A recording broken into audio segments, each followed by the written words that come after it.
I was a little bit suspicious because if something too good to be true, it's probably not true. So I was like, what is this place that, and now really when we're talking about it, I remember it. I mean, what is this place that you just go in and you have all these leaflets about things that they can help you with and expert that you can talk to and legal advice that you can have and even loans. It sounds a little bit too good to be true, but it is true.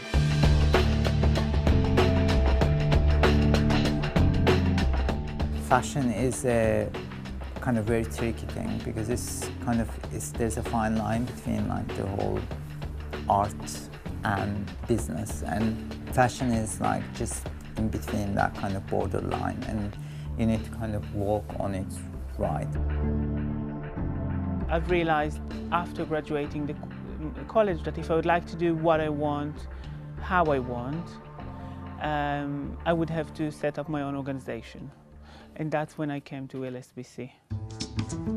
East London Small Business Centre actually really helped in kind of creating a bigger picture for me. Like, you know, just basically showing the whole, yeah, you do a collection, you do a show, but then there's the orders, and then so you need to have manufacturers and cotton cutters and the things kind of produce. You have deadlines you need to deliver, and not in a kind of intimidating way at all, but it's kind of like really friendly and more like kind of nurturing me. This was in September London Fashion Week. We did a collaboration with Japanese hat designer, Mr. Harada. She kind of designed the hats for this, and I did collaborated with her before. She designed the hats for Sex and the City and for Jennifer Aniston and stuff. So she's a really talented milliner. It's such a fashion custom-made service they actually providing because they knew what designers or fashion businesses need. You're talking to people who actually been there, done that, who's still doing it. You get all mentoring, like you see them once a week and stuff. Such a great system, and then you're actually learning it.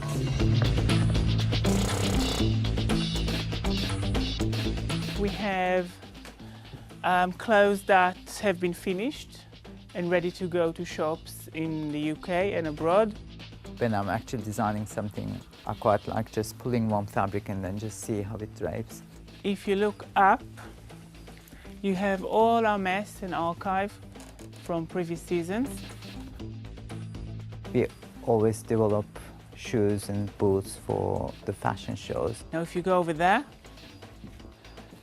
you will see the factory. That one there is a collection we did for Shanghai Fashion Week. And from this little room, everything goes to everywhere in the world.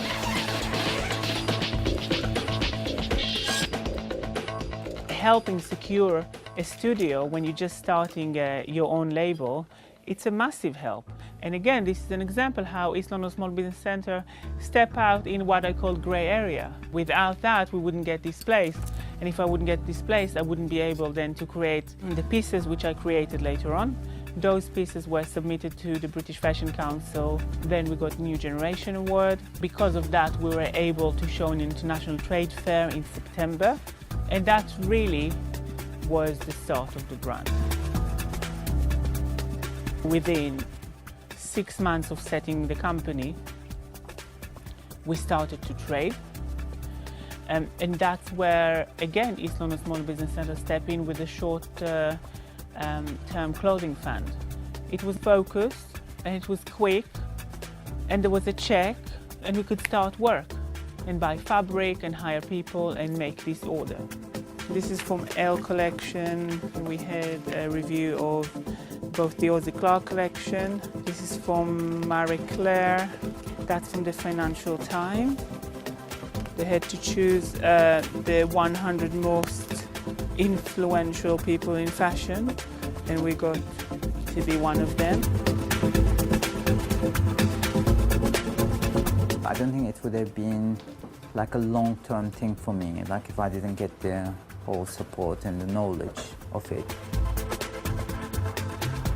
I wouldn't be here if I didn't get that education.